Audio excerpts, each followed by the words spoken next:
હું શીતલમતી Nobel school group અને માસુદર school ગ્રુપની YouTube ચેનલમાં આપ સૌનું હાર્દિક સ્વાગત કરું છું.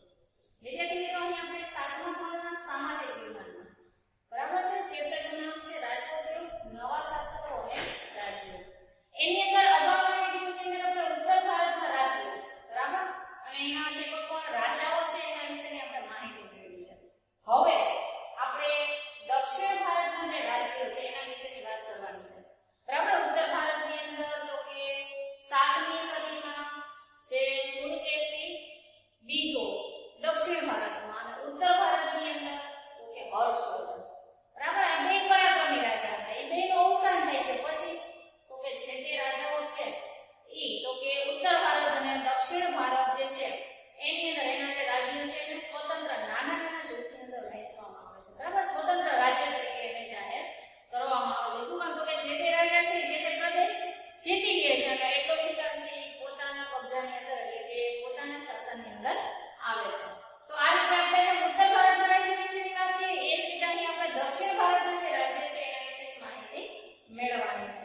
તો દક્ષિણમાં આપણે જાણીએ છીએ કે પુલકેશી બીજો બરાબર એના અવસાન બાદ તો કે જે દક્ષિણ ભારત જે છે બરાબર દક્ષિણ ભારતના જે કોઈ રાજ્ય છે એટલે કે દક્ષિણનો જે વિસ્તાર છે ભારતની અંદર 4 દિશાઓ ઉત્તર, દક્ષિણ, પૂર્વ અને પશ્ચિમ. તો ઉત્તરની વાત કરીએ ત્યાર પછી આપણે દક્ષિણમાં તો દક્ષિણમાં આપણે જાણીએ છીએ કે પુલકેશી બીજો છે એનું શાસન હતું.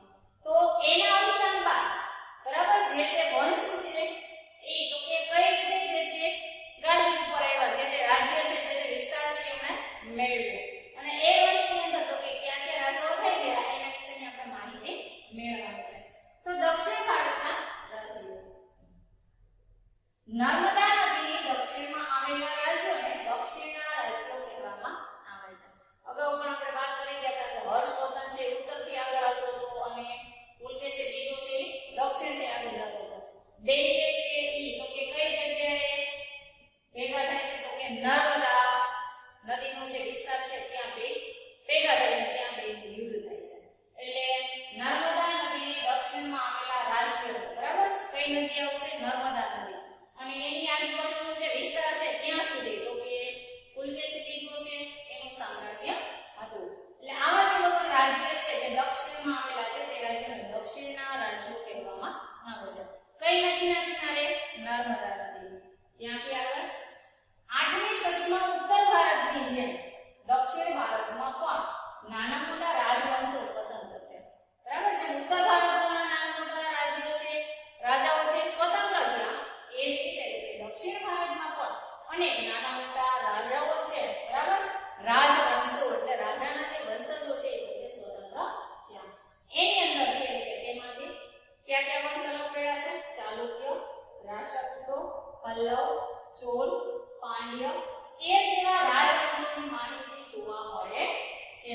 એટલે દક્ષિણ ભારતની અંદર પુલકેશી બીજા પછીના જે કોઈ પણ વંશો છે એમની માહિતી છે